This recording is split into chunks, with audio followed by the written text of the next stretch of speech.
this is episode 120 of the Scottish Independence podcast, and this time I asked Jack Foster, who was one of the filmmakers behind Scotland Yet, a documentary that I'm sure most of you saw in the run-up to the referendum, to come on and talk about the project that he did after that, which was NewsShaft, which, again, I'm sure a lot of you saw or listened to the output from that, but it was interesting to see how it started and how it unfortunately finished.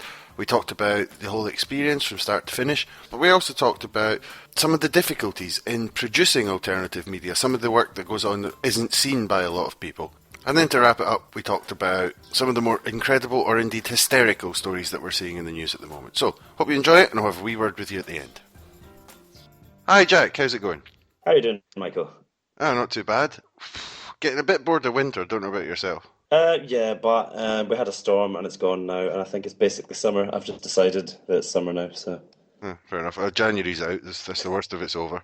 So, I asked you to come on the show to talk about the project that you started and sadly had to finish recently, which was NewsShaft, and a lot of the listeners to this podcast will be people that watch that very often, or every episode. I think it'd be interesting to talk about how a new media project like this gets started and the problems you can encounter. So if we can go back to the time when you decided to start it, when was it and what were the motivations? Well, I think NewsShaft is quite unusual in terms of the sort of so-called alternative media in Scotland that sort of came about either during the referendum or after the referendum, in that it kind of evolved through a few different ideas before it settled on what it eventually was. I think, when you look at the likes of Common Space, Bella, Wings, they're pretty much what they set out to do at the start, and they've remained with a specific formula. What we did was, well, initially, if you remember, we ran a crowdfunder just about a week or so after the referendum. It was raising money with a view to trying to set up television news, well, online television news that would rival a sort of national news kind of outlet. All we were able to do was crowdfund the money to then try and raise it, because obviously that kind of thing costs millions and millions of pounds. Obviously that didn't happen. We did a bunch of pilots and we did try to raise the money, but to no avail. But after that, once we headed into the new year, into 2015, we all wanted to do something. We were aware that we didn't really have much in the way of funds anymore, and that it would be hard to obviously raise much for a while, having just done that crowdfunder in September. So we thought, well, let's launch a podcast, but let's try and do something that's a bit more professional, a bit slicker, that can actually kind of rival the broadcast media that's out there. Obviously, it can only rival it to an extent because it was only a half hour a week. But that's kind of where it grew from. So it sort of evolved into that. And then over the course of 2015, it evolved as well. The main programme, the Thursday programme, stayed throughout, but we tried a few different things before we eventually settled on what we did in the end. We tried doing video news through the summer, which was fine. People liked it, but it just didn't really have enough viewers. It wasn't really worthwhile, and we couldn't do as much as we wanted with it. After the summer, we relaunched the service, so we were putting out programmes every single day. So Monday through to Friday, there was radio coming out on the site, various different programmes, including our original programme, and we had news coverage and opinion and whatnot on the website. So it was quite a bustling service by the end, but it was just unsustainable financially, ultimately.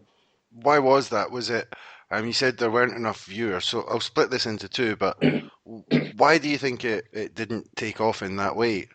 I think it's a mixture of things, because in terms of the problem with viewers, that was only with the video news programme that we ran during the summer. They were just 3-minute news bulletins that we did daily, and that didn't really get many viewers, but that's essentially because it's very hard to rival video news unless you have lots and lots of money. And so we tried it for, I think, maybe a month to 2 months, and we just decided, well, it's not. We could be putting our resources into something else, because that takes a lot of work and a lot of money and effort to produce that. In terms of the radio, the programmes had very good listenership. I can't remember exactly what it was off the top of my head now, but it's on Wikipedia somewhere. But Certainly the listening figures for the main program we did on the Thursday were very good, and the new programs that we had were building, and also had very sort of respectable listenerships. So it wasn't a problem of there being an audience. And I would also say not necessarily a problem of a lack of support, because there was plenty of support. We had lots and lots of people who had regular subscriptions with NewsShaft and were paying monthly. I mean, there were lots of people. It just wasn't quite enough, because I think it's hard for a lot of people to understand what the costs are that are involved in a project like NewsShaft or in any kind of media project, however basic it is. There are certain costs that you just can't get away from. I mean, we were working out of an office. It wasn't a hugely expensive office, but we couldn't have possibly have done it without dedicated space. We needed studio space to be recording programs daily, to be recording interviews, and to be writing the stories and running it. So there was that cost. There was a cost of all of our time. There were three of us doing it. And we were certainly not on particularly good wages whilst we were doing it. But yeah, so it all adds up and adds up very quickly. So despite the support that was there, it just wasn't enough to quite do it. And it's hard to get people to really understand what those costs are. Well, could we go into that for a bit? Because I imagine with a video project, unless you're like a real technical wizard. Okay, I mean, I listened to, just from my perspective here, we were talking about this just before we started, and I listened to this sort of audiobook recently with a guy called Podcast Master. He's the producer for the Guardian football podcast, which I don't like, but anyway.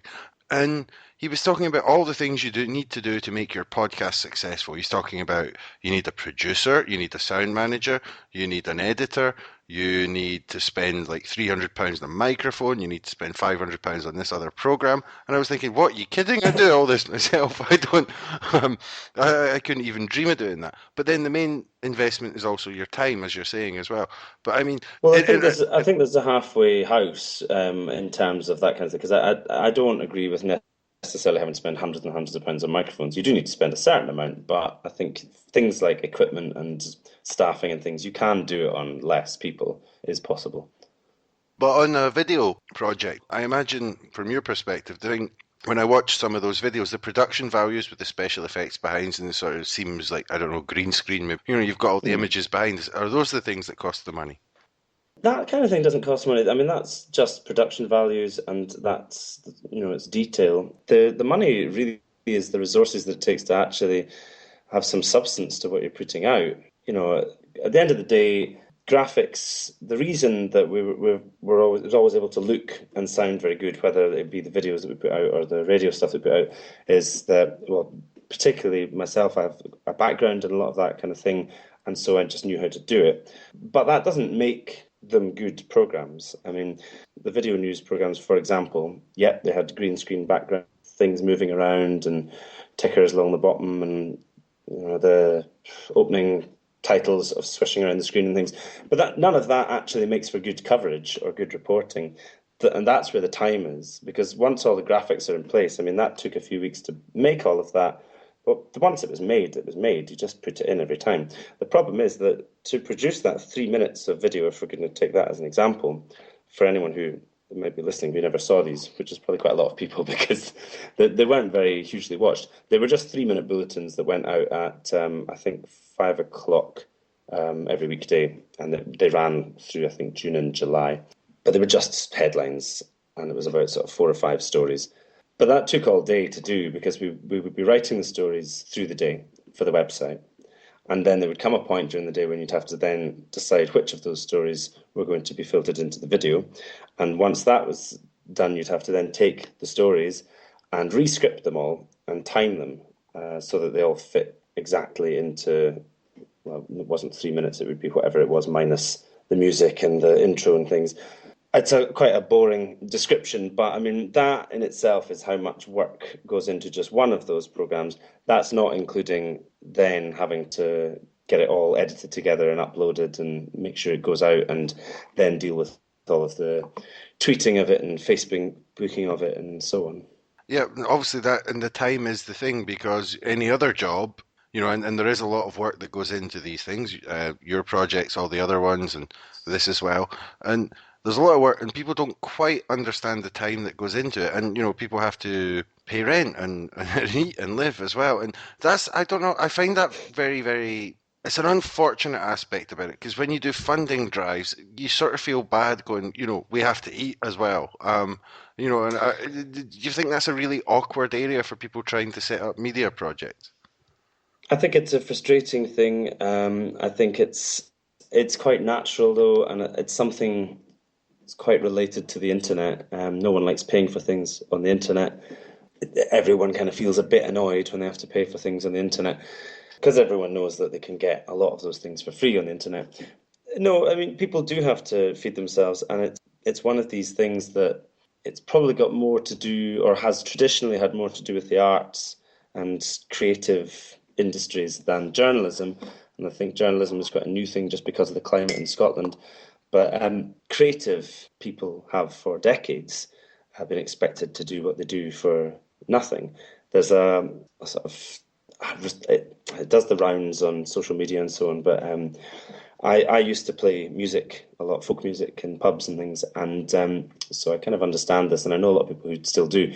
And it's an advert, which you may have seen. I can't remember what it's for. It was some pub or restaurant saying, "Oh, we're looking for musicians to come and play in our restaurant. We can't pay you, but it'll be good exposure, and if it goes well, then there may be a regular gig for it in the long run." And people have responded to this by sort of writing a response as though it was asking for a chef, saying, "We're looking for caterers to come and cater a party. Would your restaurant be interested? We can't pay you, obviously, but it'll be good exposure for your cooking, and if it goes well, maybe there'll be more parties that you can come to, and we could pay you in the future." And of course, it sounds ridiculous because any career, any job that isn't a creative one, everyone accepts you have to pay them, and you have to pay them properly. Whereas creative people, because I think it's assumed that they're enjoying themselves and they're having fun, so therefore, well, they'd want to do it for free. Well, actually, you're reminding me of how the DWP works at the moment. You go and work for a couple of weeks and they don't pay you Well, anything, yeah. and maybe there'll be a job at the end, but probably not. So it's creeping into normal sort of areas of work as well now.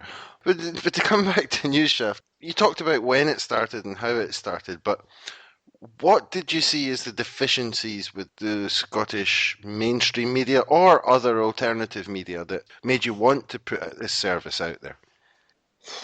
There are many deficiencies with the media in Scotland, although I don't subscribe to the idea that it's just this sort of hotbed of bias. I mean, obviously there's obviously an element of that, but there's bias in alternative media as well, and there's bias everywhere. That's just the nature of human beings. I think a lot of the deficiency in the Scottish media is resources and its inability to act as a national press, really, because it's not. It's only ever been a regional press, and in the last few years, it's been required to behave like a national media, and it doesn't really know how to do it because it doesn't have the staff or the resources to do it. There are plenty of good journalists in there, but it just isn't what it's designed for. NewsShaft was never going to redress that balance. But I guess the thing that we wanted to do, and especially towards the end when we had programmes going out every day, was that broadcast media coverage of Scottish politics in particular was, or still is, very, very thin. So the thing we wanted to do was make sure that there was much more of a service doing that. One of the odd things, someone can correct me if I'm wrong about this, but no one has yet, and I still can't find any evidence to the contrary. When we were doing the programmes every day that were going out, I did a programme called Holyrood Weekly, which went out on a Friday. There were various programmes. That was one I did on the Friday, and it was just a roundup of what had happened in the Scottish Parliament over the past week. So debates that had happened, committees, just general news concerning what was going on in the Chamber and what was going on in the Parliament. And it was the only broadcast programme doing that at the time. The BBC didn't do anything like that. No one was putting out anything like that on TV or radio. It was the only one that was doing it. Outrageous. Because, I mean, the BBC does its coverage of